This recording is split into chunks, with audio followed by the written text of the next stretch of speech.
Ayan, another day, another luto po tayo. Magluluto po tayo ng beef morcon. Dahil bagong taon, magluluto tayo ng beef morcon. Pakita ko sa inyo kung paano yan lutuin.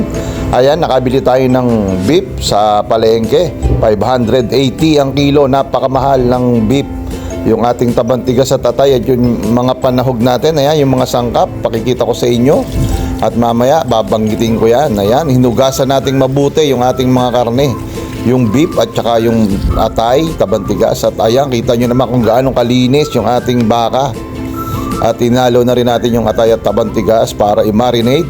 Yung atay na 1/4 versus dun sa 3 kilong baka, giniling natin, nilagyan natin ng kalamansi, sibuyas, toyo.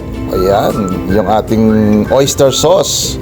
Yung Lea and Perrins Worcestershire sauce, nilagyan din natin ng maraming paminta. Tomato sauce, kita nyo naman ang sangkap ng morcon.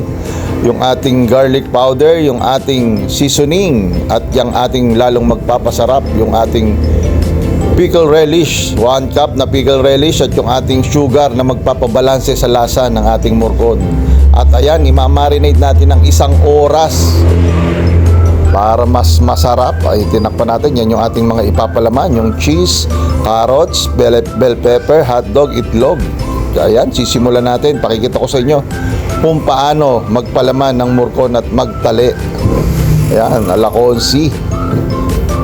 Nilagyan natin ng una hotdog, cheese, itlog, yung tabang tigas na may kaunting laman, at yung atay, carrots. Nilagyan rin natin ng red bell pepper at yung ating atay. At ibabalot na natin yan. Ayan, ganyan lang po ang pagbabalot. At tinalian na natin yung PC na binili na rin natin sa palengke. Pang morcon talaga, makakabili kayo. At ayan, iikot na natin yung ating tali para hindi lumabas yung mga palaman. Sikreto lang dyan, yung bawat dulo ng ating morcon kailangan silyado. Ayan, para pag lambot nyan, hindi lalabas yung mga palaman. Dobling tali. At ayan, ayos na yung ating pagtatali ng morcon. Ganyan lang hanggang matapos. Kaya pinakita ko sa inyo. Kita nyo naman, medyo masakit sa likod ang pagtatali ng morcon. Sa totoo lang, kahit 3 kilo lang yan. Ayan, o. Kita nyo naman, napakasarap. At yung size, kita nyo, slice ko talaga sa palengke, ganyang kalalaki. At ayan, ilalagay na natin, isasalang natin sa ating kawa.